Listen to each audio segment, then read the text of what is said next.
Okay, so I am recording for folks who are not able to be on the Zoom right now.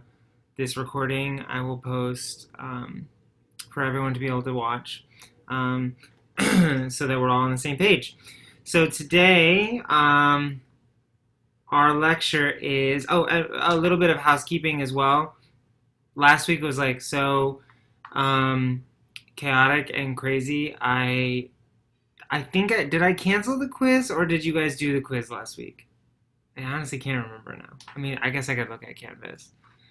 Um, I think you gave us a little extra time. yeah, that's right. Okay, so what I'll do is when let me just check Canvas. Sorry. What I'll do is when I hang this when I like end this call.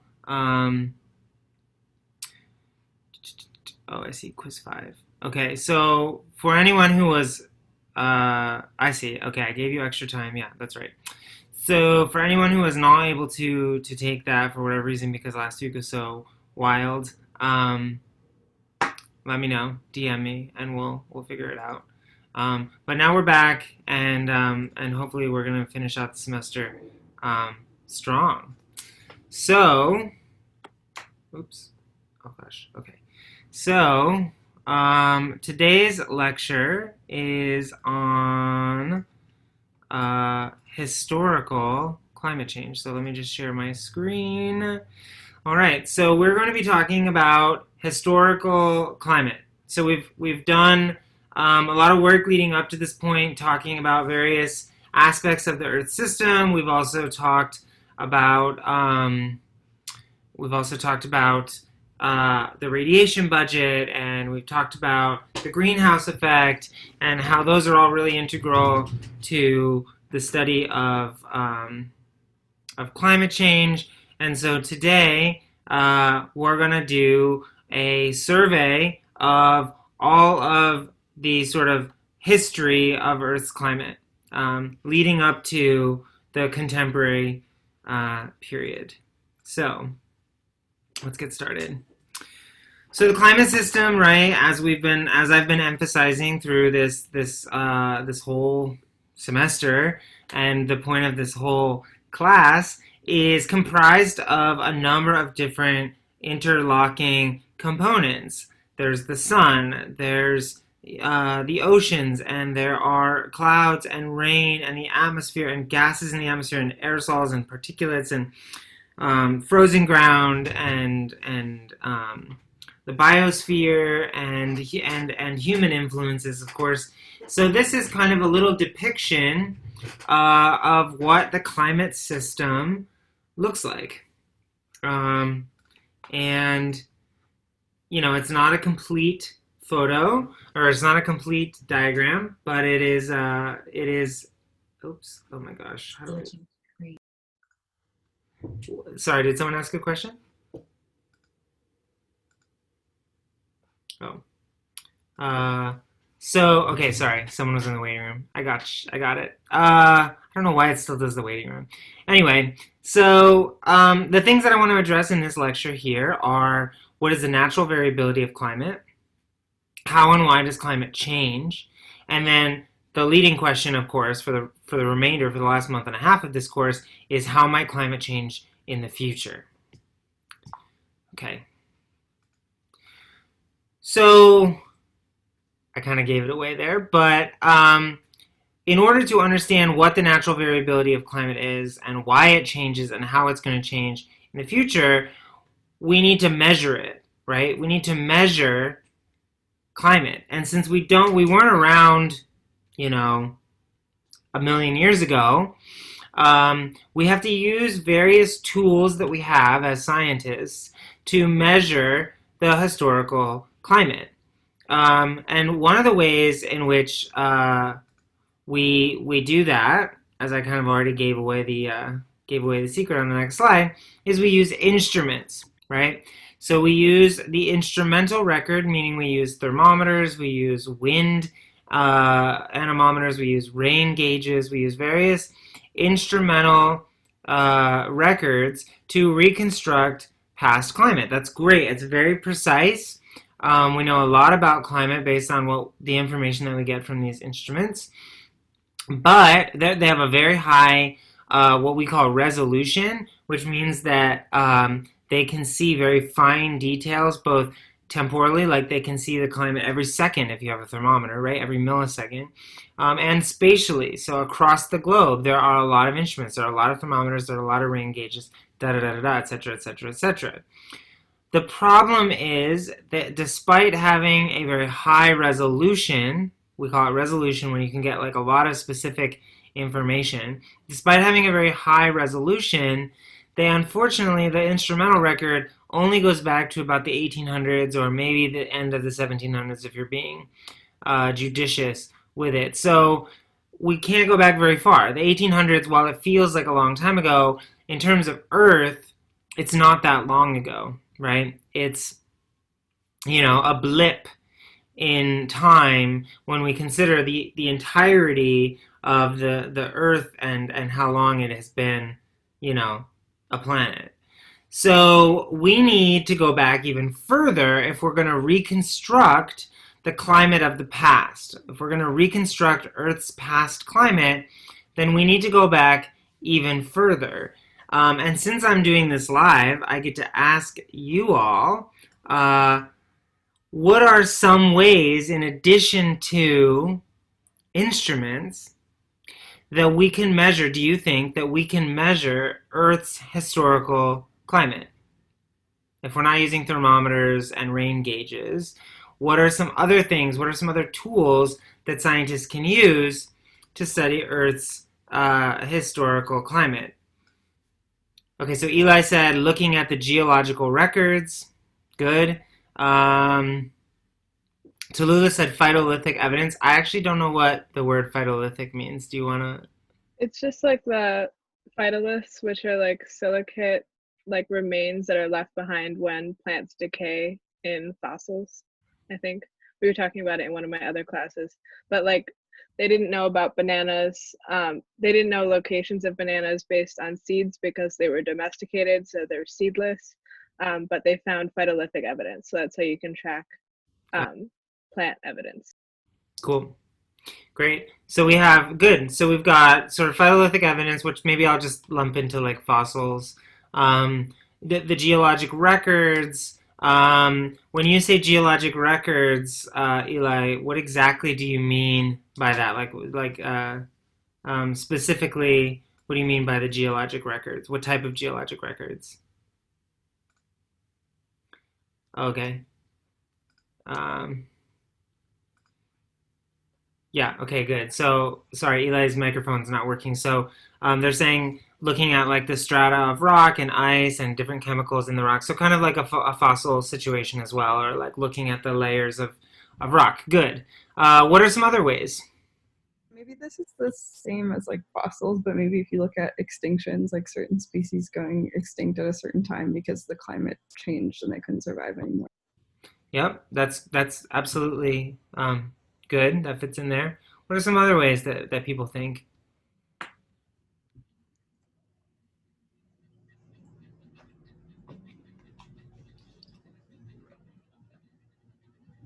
Okay, well, this is a good start. It's a good start.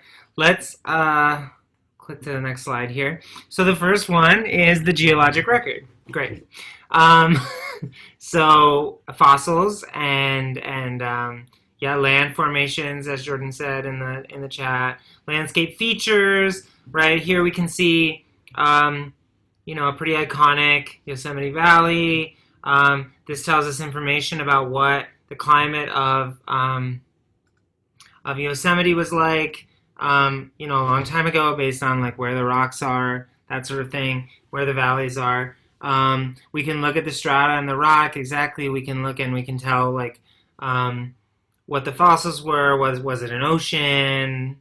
Are there ferns growing in Alaska in a certain strata of rock? And so we can kind of get information about the climate that way. So good. The geologic record is also is a really good supplement to the instrumental record. Oops. Another way in which we can measure climate is through proxy records, meaning records of natural events that are controlled by and closely mimic climate. For example, farmers keeping notebooks of when the first frost was and when the first thaw was, right? And so we can track using those proxy records what the climate might have been like during certain times. There are other types of proxy records which are more specific, and I already kind of gave away the first one, which is tree rings. So tree rings, we can look at the rings of a tree, for example, and we can say, okay, they're this color, which means that the climate must have been warmer or cooler. They're farther apart, they're closer together, which means the climate might have been drier or wetter. And so looking at tree rings, we can reconstruct with fairly high degree of confidence what the climate might have been like during the life of that tree. There's a problem, though. Well, not a problem, but a limitation, right? So with the instrumental record, we were saying that with the instrumental record, we were saying that like we can only go back to the 1800s. But with tree rings, we can go back significantly farther than that, but we can't go back all the way because trees are not that old. So does anybody know how old the oldest tree is that's alive today? Just out of curiosity. Just take a guess. I know redwood in California. Redwoods are old. Redwoods are big. But technically, the oldest tree is not a redwood. It is in California, though. Does anybody know? Sorry, go ahead. Is it a Joshua tree? It's not a Joshua tree. Is it? There's something like, okay, I think I know, I've heard of it, but I cannot think of the name. This is it pictured. So it's a bristlecone pine is the name of the tree, the species. And they look like this. Does anybody know how old the oldest one is? Or want to take a guess?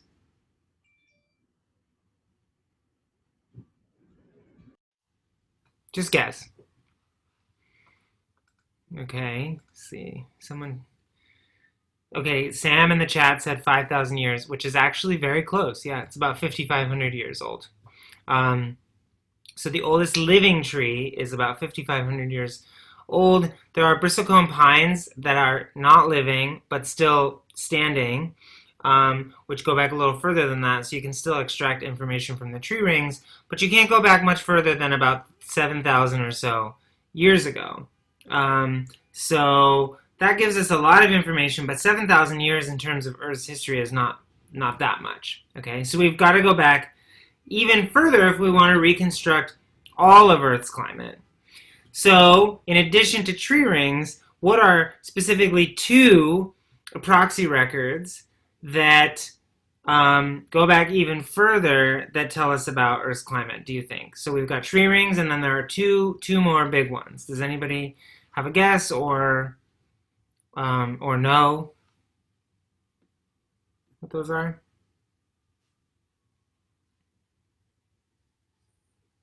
Anyone? No? Okay, that's okay. Let's see, someone in the chat. Okay, so Tallulah said ice cores, and that is correct. So ice cores are one other proxy record. So here is an example of an ice core. You can see it here. What's cool about ice cores is ice cores are you little cylinders of ice that are typically pulled out of glaciers or the ice sheets on Antarctica and Greenland. And in those ice cores, in those cylinders of ice, right, as shown here, there are tiny little air bubbles. And in those air bubbles, there are gases that mimic or that are actually represent the atmosphere at the time that air bubble formed, right? So we can extract parts of the ice core, extract the chemicals and the gas from the air bubbles, analyze them and get a very detailed picture of what the climate was like when that air bubble formed. Now, some ice cores are very, very deep, let's say. I don't know if that's the right word. Long, deep, whatever. Not great descriptors, but long and deep ice cores. So, does anybody want to guess or know how far back, I'll open up the chat again, how far back the oldest ice core approximately goes in time? Right, because as the ice is forming, okay, snow is falling on top of old snow, and if you're on Antarctica, for example, it doesn't melt in the summer all the way, so you've got snow there that's old, and then new snow, and then new snow, and so over time you have an accumulation of ice, and then you drill into that, and that's your ice core. So Antarctica is the oldest ice core. It's very deep, and at the South Pole you can drill down all the way pretty deep into that ice core and get a lot of information about Earth's historical climate. So how deep can you go? How many years in the past does, for example, that Antarctic ice core, the oldest ice core on Earth, do you think go back? Just a guess. Any number of years.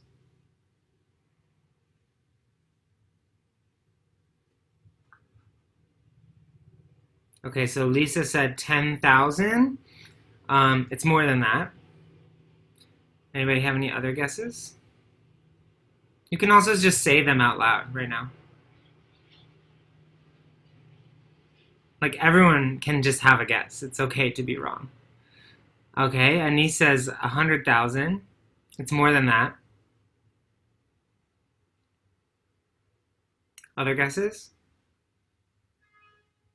Tallulah said 600,000. Larea said 400,000. We're getting closer. So it's about 1 million. It's about 1 million, yep, about 1 million years old, about 1 million years old. 800,000 to 1 million years old or so. So that's pretty good. That's pretty good. It's pretty good. We get a lot of very detailed information about Earth's climate if we look at these ice cores.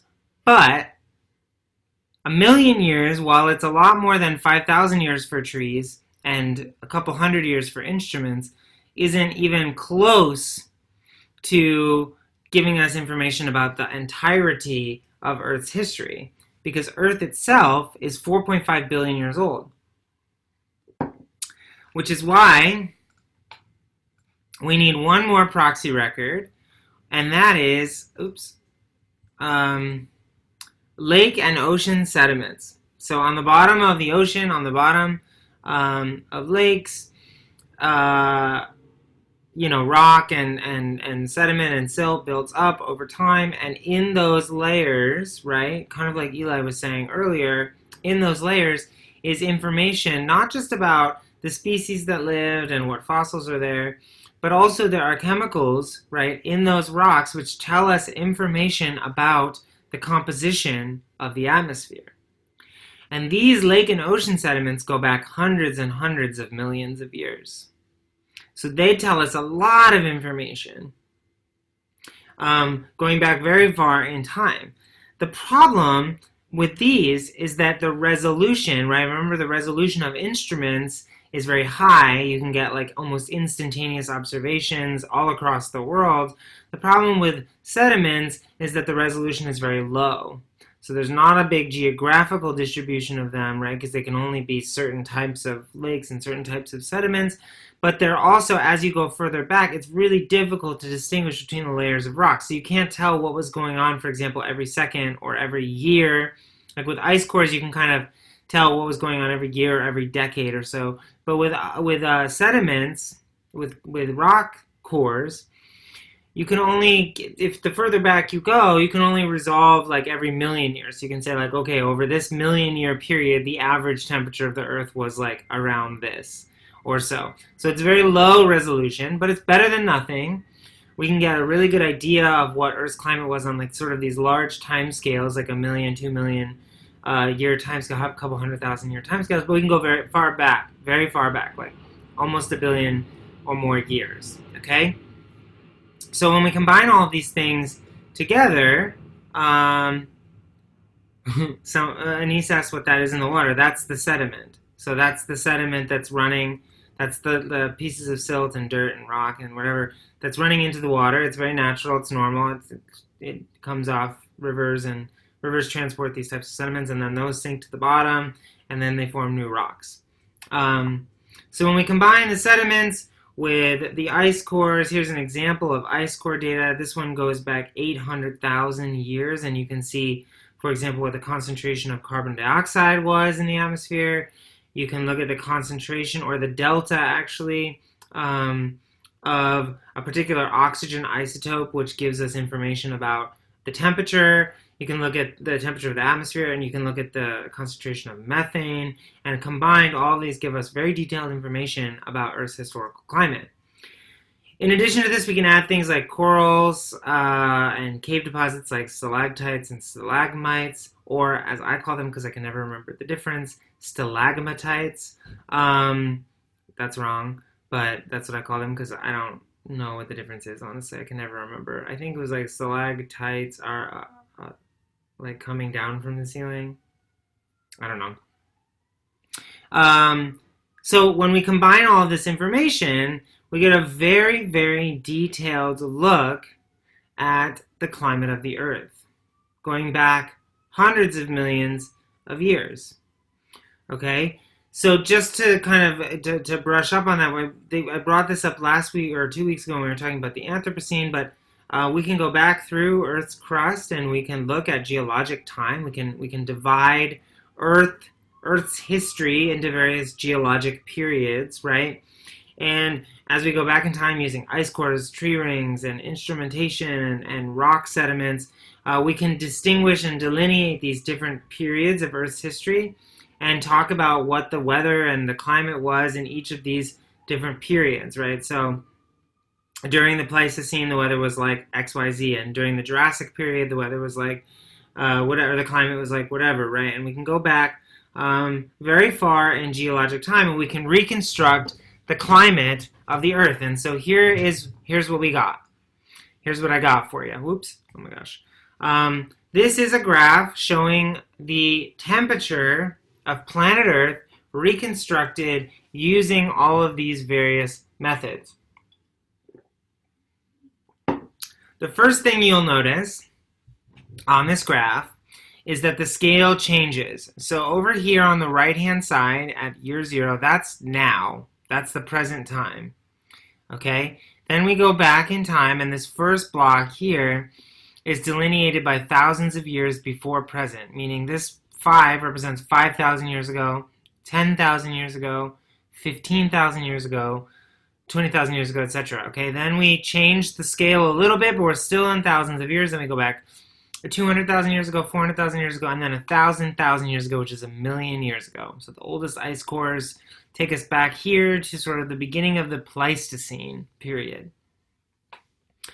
So then, if we want to go back further than that, we're going to need to use cave deposits and corals and sediments and that sort of thing. And our scale has switched to millions of years before present because remember the resolution isn't as high, so we don't have as much information. Okay, but we can go back 2 million, 3 million, 4 million, 5 million, 10 million years, 30 million years, 50 million years, 60 million years, okay, all the way back to sort of the beginning of the Paleocene. Okay, and the beginning of the Paleocene represents a new sort of era, as we think of it, in Earth's history. And right before the Paleocene, we have the Cretaceous period, and the border between the Cretaceous period and what we call the Tertiary period or the Paleocene is the extinction of the dinosaurs, and that's the KT extinction. And I don't know why they use K for Cretaceous, because Cretaceous starts with a C. But I'm assuming it's just the sound, the K sound. So it's the KT boundary, the KT extinction. Around 65 million years ago, that's the extinction of the dinosaurs. Before that, we can see that our scale here is in hundreds of millions of years. The lines don't give us much detail except that, for this, 50 million year period, the temperature was pretty cold. For this 50 million year period, the temperature was pretty hot, etc., etc., etc. So we do know some information about Earth's history going back about 500 million years ago, but the resolution is pretty low if you go beyond, 65 million years ago. Hey, my dog is not happy about 500 million years ago. So I'm going to focus just on the sort of the more recent 65 million year period, and we're going to talk about why climate has changed, how climate has changed, and how it will continue to change going forward into the future. Before I go there, do any of you have any questions on the material that we've already covered so far? Feel free to cut me off whenever. No. Okay, great. Tito, chill. The dog behind me, you can see him. He's just not happy. Very, very unhappy. Look at him. What a little shithead. Anyway, so let's talk about why climate changes. So why does climate change? One thing that climate deniers are always going on about is that climate has always changed, right? It's something that I hear often from climate deniers. Yeah, no shit, climate has always changed. No climate scientist would ever say that climate has not always changed. Climate, of course, has always changed. And there are many reasons why climate changes throughout Earth's history. One of those is the variations in solar output, the changes in the sun's output. So over billions of years, the sun has actually gotten stronger, slightly stronger. The difference, though, is that Earth's atmosphere has changed in that time. So it doesn't necessarily equate that the sun has gotten stronger over billions of years and the Earth has gotten warmer accordingly. In fact, according to this previous figure, right, that's not the case. In fact, it looks like Earth's actually gotten cooler, and we'll talk about that. So the sun has gotten slightly stronger over billions of years. That can change climate in subtle ways. In more maybe pronounced ways, there are these shorter time scales like the 11-year sunspot cycle, where it appears as though through observations the sun every 11 years or so is slightly more active and is like just a slightly stronger than it was before, and then it'll flip back, and then it'll flip, and then it'll flip back. And so you can see that there are these 11-year or decadal oscillations in solar output.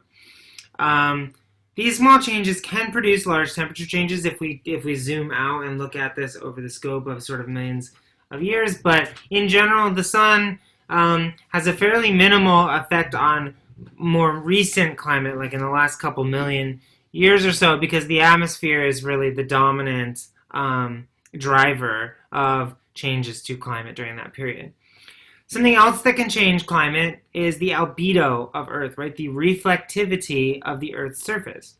So on long time scales, where the continents are located can affect the planetary albedo. If all of the continents are at the North Pole, then they're all going to probably be covered with snow, right? Because the North Pole is cold and snow accumulates on land. It doesn't accumulate in the ocean, it accumulates on land. So it's likely that the albedo of the Earth would probably be higher if all of the continents were at the North Pole. They'd be covered in snow often, and snow is very reflective, and this could change the albedo. Conversely, if the rest of the globe is dark ocean, then maybe it's warmer. Just depends where the continents are, right? That can change the planetary albedo. So on long and short time scales, changes in the surface albedo, changes in the type of the surface can change the surface albedo. For example, if there's ice or forest or desert or clouds, etc. Okay.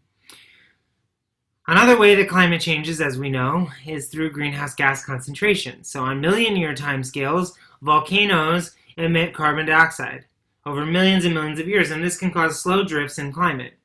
On shorter time scales, we've got human influence, we've got changes to the ocean temperature, we've got changes to the biosphere, which can also change the concentration of carbon dioxide in the atmosphere. If you have more plants on the planet, then you're going to suck some of that carbon dioxide out because plants need carbon dioxide, right, to live. And so you'll end up with less carbon dioxide in the atmosphere potentially than you did before, and vice versa. So greenhouse gas concentrations, super important. Aerosols or particulates in the atmosphere can can also affect the climate, typically on short time scales, right? So over hours or days or weeks or years, but not much more than that. Mainly through albedo changes as well, but also through absorption of sunlight. So they can cool the surface by acting like a cloud, reflecting the sunlight. They can warm the climate by absorbing both outgoing infrared radiation and incoming solar radiation. And so things like volcanic eruptions and large meteor impacts and human activities and fires all change the concentrations of aerosols and particulates in the atmosphere. The distribution of the continents, mountains, and ocean can change things more than just albedo. Can also change the way the wind blows, and the way specifically that the ocean currents move heat around the globe. So the ocean, which has a very high heat capacity, it has a really high ability to hold heat. Where that water is flowing via ocean currents can change what the climate is across the globe. Finally, or not finally, but another way that Earth's climate can change is through changes to its orbit, to changes to Earth's orbit, which we call Milankovitch cycles. And there are three ways that Earth's orbit can change. The first way is through its eccentricity, meaning how much of an oval Earth's orbit is. So we think of Earth orbiting around the sun in a perfect circle. Well, it's not a perfect circle. It's actually elliptical or shaped like an oval. And sometimes when the eccentricity is high, it's very much like an oval. And sometimes when the eccentricity is low, it's nearly circular. And this changes. So Earth's eccentricity changes over about 100,000 year cycle. So every 100,000 years, the Earth is more oval or more circular, and more oval, more elliptical, more circular, more elliptical, more circular. And this is determined by physics, determined by gravity and physics. So it doesn't really, it's not like random. We can model this, we can predict it very accurately. So there's the eccentricity. There's also the obliquity. So we all know that Earth is tilted. That's why the sun sets at 4:30 today and it sets at 8 o'clock in the summer, because Earth is tilted. And the tilt of the Earth currently is about 23.5 degrees off of its main sort of north to south axis in relation to the sun's plane. Okay, so it's tilted 23.5 degrees.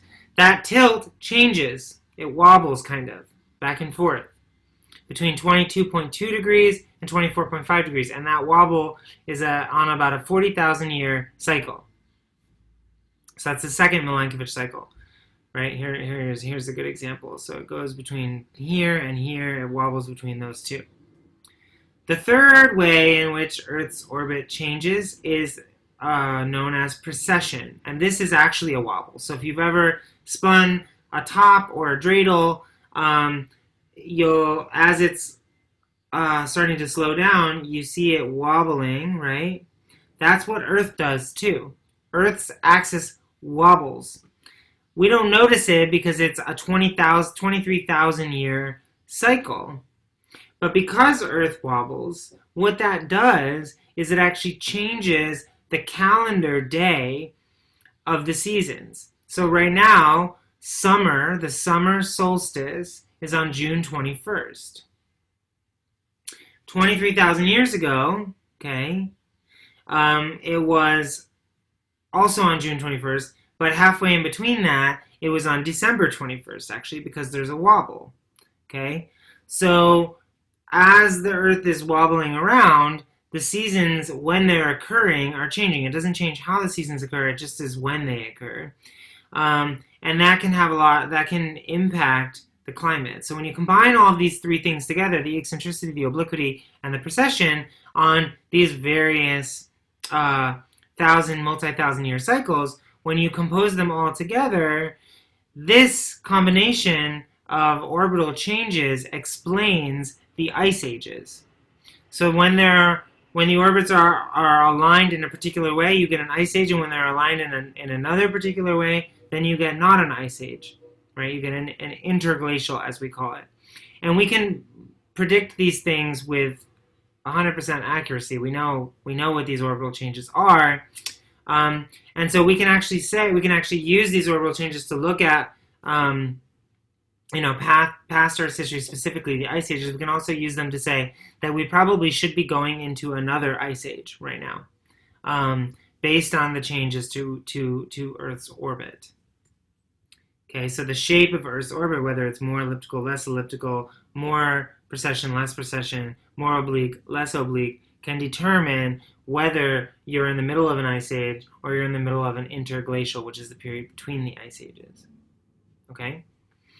And then finally, a way that climate changes, the last way is through feedback processes.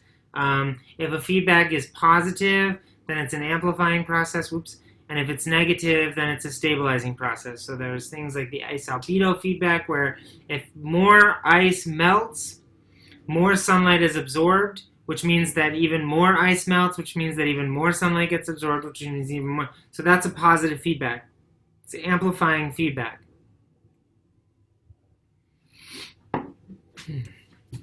There are also biosphere interactions, feedbacks, ocean interactions and feedbacks, chemical weathering feedbacks. So there are lots of different feedbacks, and these feedbacks have really important consequences for Earth's climate.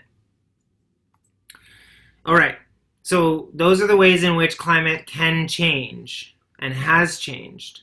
So now let's talk about how it has changed, and then finally we'll end up with where we go from here.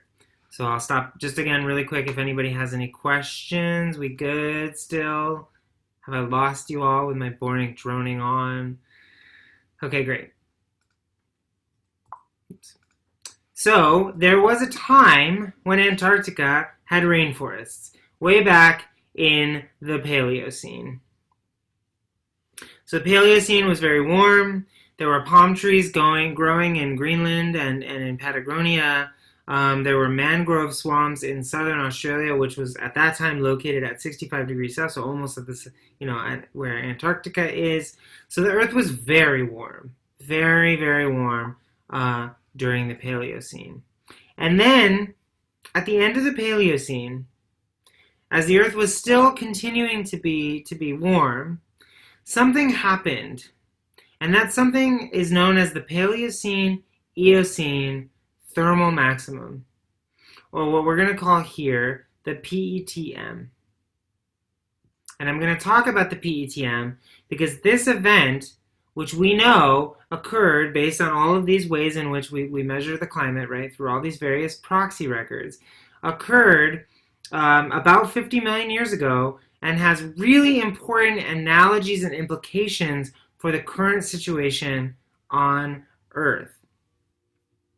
Now, there is a video that I normally would show with this lecture, which I'm not going to show right now on the Zoom, but I would ask you all to please watch this video. It's like 2 minutes long or something, 3 minutes long. It's a PBS video. I love PBS videos. I don't know if I've ever told you that, but I'm obsessed with PBS videos. They're so corny, and I'm obsessed. So I would encourage you to watch that video, but I'm going to give you my own summary of what the PETM was. But the video is very good. It gives a much more sort of condensed and aesthetic summary of what the PETM was. So here we go. Let's look back in history. So let's explain this graph, which is very complicated. So on this graph, the bottom axis is millions of years ago. So 0 is now, and 60 is 60 million years ago. And this axis says benthic delta 18 oxygen.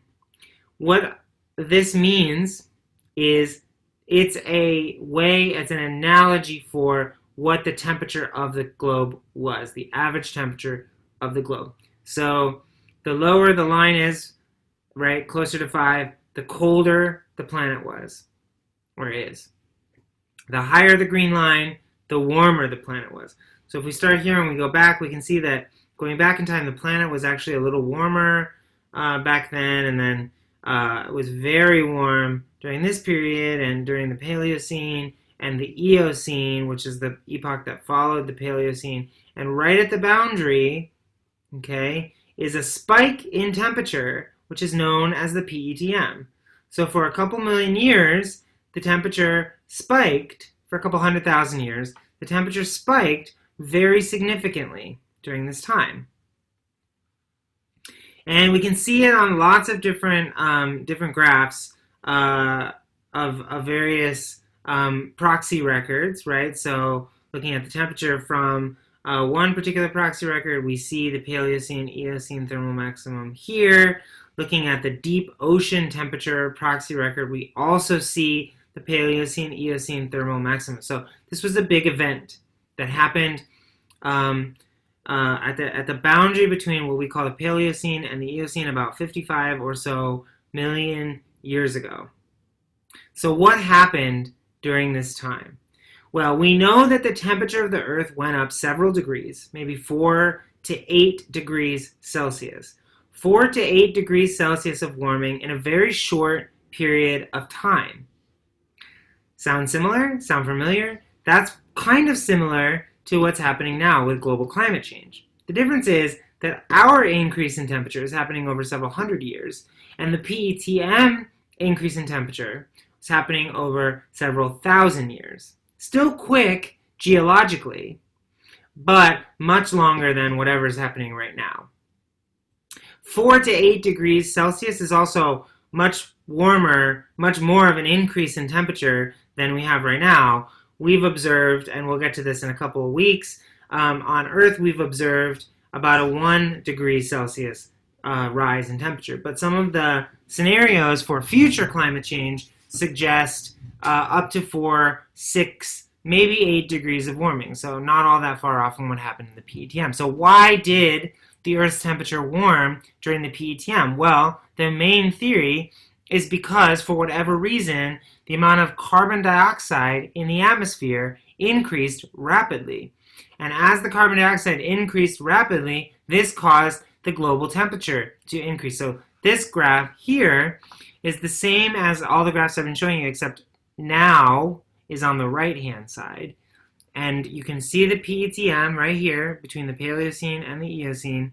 And you can see that this orange line shows the concentration of carbon dioxide in the atmosphere spiking right at the PETM. So you've got carbon dioxide going up, temperatures going up because of the greenhouse effect, right?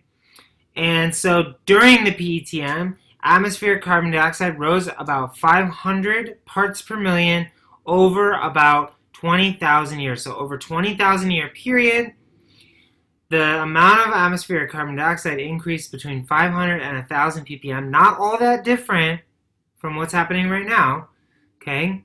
Where currently we've observed the carbon dioxide has gone up about 180 parts per million or so in the last 150 years, okay? So the carbon dioxide rose 500 parts per million, and the temperature rose about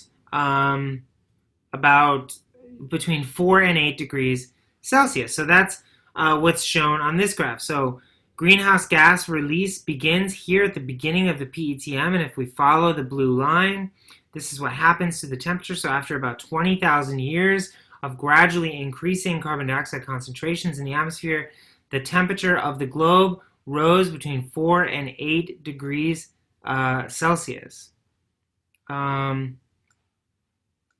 Okay, sorry, just looking at the chat here, Madison asks, we'll probably get to this later, but wasn't there a rise in temperature in the Middle Ages that climate deniers always bring up? Can you speak about what caused that increase?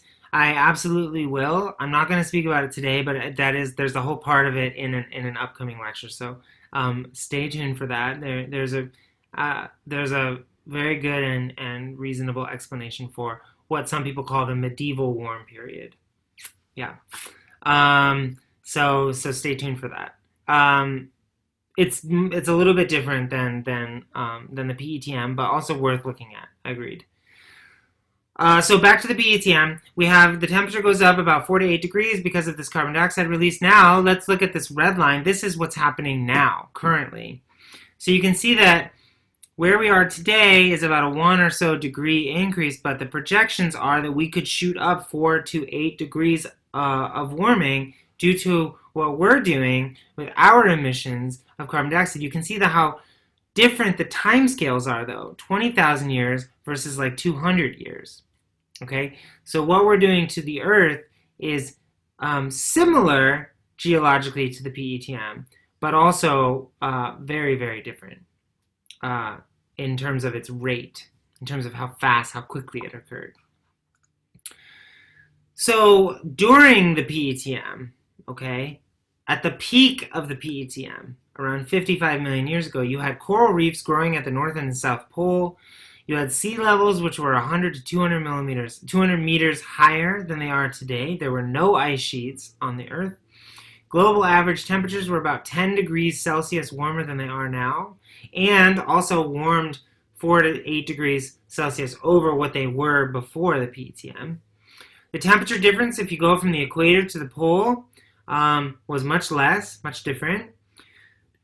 There were probably alligators swimming in swamps at the North Pole, and there were palm trees growing in Patagonia. Much of central Eurasia was warm and humid, kind of like Mexico might be today. And also, during the PETM, because the Earth was warm and humid, forests spread across the globe, and this actually allowed for primates to diversify, to become very populous, and the number of primate species increased. And many people think if this hadn't happened, humans never would have evolved from primates. But the PETM was devastating for the oceans. Tons of life in the oceans died in the short period of time that the PETM was occurring. And then as quickly as it started, the PETM ended. And no one really knows why. But many people think that in response to the warmer temperatures, a particular type of plant spread across the globe, which was really good at taking up carbon dioxide and sequestering it and keeping it away from the atmosphere. And this drawdown of carbon dioxide eventually is what ended the PETM. But there's still some hypothesis about that. After the PETM, global surface temperatures were still high, but eventually, from about 50 million years towards today, the global surface temperature gradually declined and Earth descended into what we call an icehouse world. Okay, and you can see on this map here, on this graph here, this is the global temperature. This is now, 0 is now. Here's that PETM spike. The Earth was still warm in the Eocene, maybe not as warm as it got in the PETM, but still quite warm. Then it started to get cooler and cooler and cooler and cooler and cooler and cooler and cooler. This was probably due to slow redistribution of the continents, which changed the ocean and the wind currents and ultimately allowed for carbon dioxide levels to gradually fall. Okay, that's over the last 50 million years. Over the last 2 to 3 million years, during the period we call the Quaternary, the Earth had gotten cold enough to allow for ice to form permanently at the poles. Okay, and so during these 2 to 3 million years, Earth's climate has been dominated by those orbital changes I was talking about, which we call Milankovitch cycles. And these are what caused alternating cold and warm periods, which we call glacial and interglacial periods, every 40,000 or 100,000, depending on the average sort of temperature of the globe, years, due to those Milankovitch cycles. Remember, obliquity changes on 40,000 year time scales. Eccentricity changes on 100,000 year time scales. The combination is what's causing these ice ages of the last 2 to 3 million years. If we zoom in and we look at just the last 500,000 years, so a very, very recent geologically, we can see those glacial and interglacial periods. So in this graph, when the red line is high, the temperature is warm. When the red line is low, the temperature of the globe is cold. Okay, the blue line here shows the concentration of carbon dioxide, and you can see that carbon dioxide and temperature over the last 500,000 years have tracked very closely with each other until now. And we can very clearly see the ice ages when the temperatures are low versus the interglacials when the temperatures are high. So even on just this short 500,000 year or so time scale, or 350,000 year time scale, we can see 1, 2, 3, 4 ice ages and 1, 2, 3, 4 interglacial periods. So we often think that the ice age, there was just one of them, the one that ended, a couple thousand years ago, and that Disney made a movie about, or Pixar or somebody made a movie about it. But there's actually been many ice ages, like dozens and dozens of ice ages. The last interglacial, so the last warm period before the last ice age, occurred about 120,000 years ago. And it wasn't actually that different than now. The continents were in approximately the same places as they are now. Atmospheric concentrations of carbon dioxide were about 300 parts per million, or approximately what they were before we started the Industrial Revolution. So the Earth was very similar to how it was now. There was still an ice sheet on Greenland and Antarctica, but they were smaller.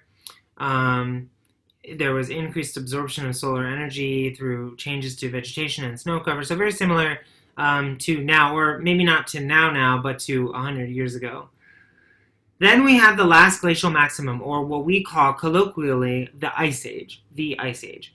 In climate science world, we call it the last glacial maximum. That was between about 100,000 years ago and ended about 20,000 years ago or so. Okay, and that's this period here, of very cold temperatures. During this time, there were ice sheets all across the northern hemisphere, and some in the southern hemisphere as well. And these ice sheets, not unlike the ice sheet on Antarctica and Greenland, covered almost all of Canada, for example. The Laurentide and the Cordilleran ice sheets covered most of Canada and much of northern United States, Chicago was in fact underneath about 900 meters of ice. So there was 900 meters of ice on top of us. And the Great Lakes, Lake Michigan, Lake Superior, Lake Erie, Lake Ontario, and Lake Huron, were formed as the last glacial maximum, as the last ice age was ending, and that ice started to melt. It formed the Great Lakes. So the Great Lakes are actually quite young in terms of geologic history. They're about 20,000 years old or so. You can see the Greenland ice sheet expanded, the Scandinavian ice sheet and the Siberian ice sheet also existed in the northern hemisphere, the Himalayas, and there was the Patagonian ice sheet. Fun fact, the Laurentide ice sheet is gone. It receded, but there is still some ice which could be considered to have at one point been part of the Laurentide ice sheet, which is still on Baffin Island in Canada. So that is what remains of the Laurentide ice sheet, if you want to think of it that way. So this is the last glacial maximum. And then 20,000 years ago, the last glacial maximum ended, right? So here it ended. Earth rapidly warmed up due to these orbital changes, and we entered the most recent interglacial, which we, up until now, have been calling the Holocene. The Holocene, which encapsulates the last 10 to 15,000 years or so, is a relatively very stable interglacial climate on the Earth. Okay, so the temperature in the last, 10 to 15,000 years, if we look at this red line here, this blue line, or the red line, has been very stable, right? Quite warm comparatively and quite stable. This has allowed for the development of agriculture and, for lack of a better word, I hate the word, but civilization, right? The way in which humans occupy the planet today is very unique in human history. Modern anatomical humans have been this way for about 200,000 years. proto-humans, which include Australopithecus and other non-Homo sapien but human-like species, have existed for the last 2 to 3 million years, but it's only in the last 10,000 years or so that humans can farm and live in settlements and have created a world that we live in today. Okay, this current manifestation of the human experience on the planet is relatively new and could only exist because of the Holocene, because of the last interglacial period, a relatively stable interglacial climate, of relatively warm, not changing too much weather.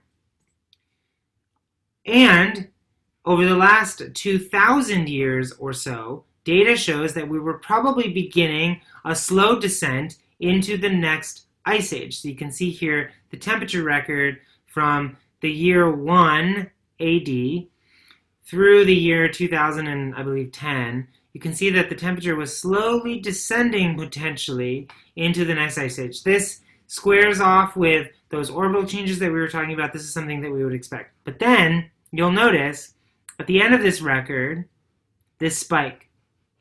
This is modern, contemporary, abrupt climate change, which we are currently experiencing. So just to kind of summarize where we are here. I'm trying to move my face around so that I'm not blocking the video. What we know is that the world has been warmer and colder than it is today. Earth's climate has always been changing. No one will ever tell you that it has not been changing, and you very clearly have seen through this lecture that Earth's climate has changed quite significantly throughout the last, several 100 million years.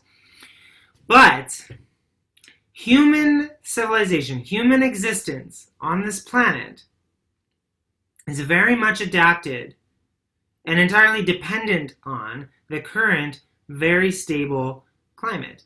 And it's not just human civilization, but it's all of life on Earth is really adapted to the stable interglacial climate. And while we would potentially be descending into the next ice age, that descent will not be causing a mass extinction like the one we're currently experiencing. Because the rate of climate change right now, the rate at which the climate is changing, is the greatest threat to both human existence and also to life on Earth. And the climate today is changing 10 times faster than any other change in the last 65 million years. And in fact, the only change that was, even remotely fast was that PETM. If you take the PETM out, then Earth's climate is changing probably 100 or 1,000 times faster than it has in the last 65 million years. So we are performing an incredibly dangerous and rapid and large experiment on the Earth at this time, and we don't know what the outcome is going to be.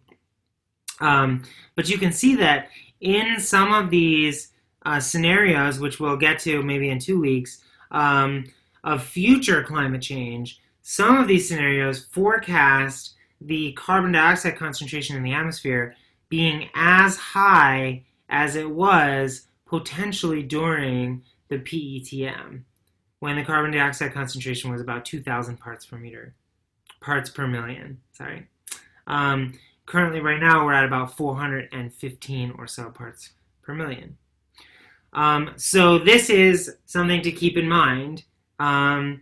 And the reason why I wanted to spend so much time going over Earth's historical climate is so that you could situate your knowledge of Earth's contemporary climate change among what has happened in the past, right? So that we can kind of compare and contrast and use these various things as analogies. So that is the end of the lecture. I know I ran over by 5 minutes. I'm so sorry. I am going to stop the recording now before if you guys want to ask me any questions. So let me just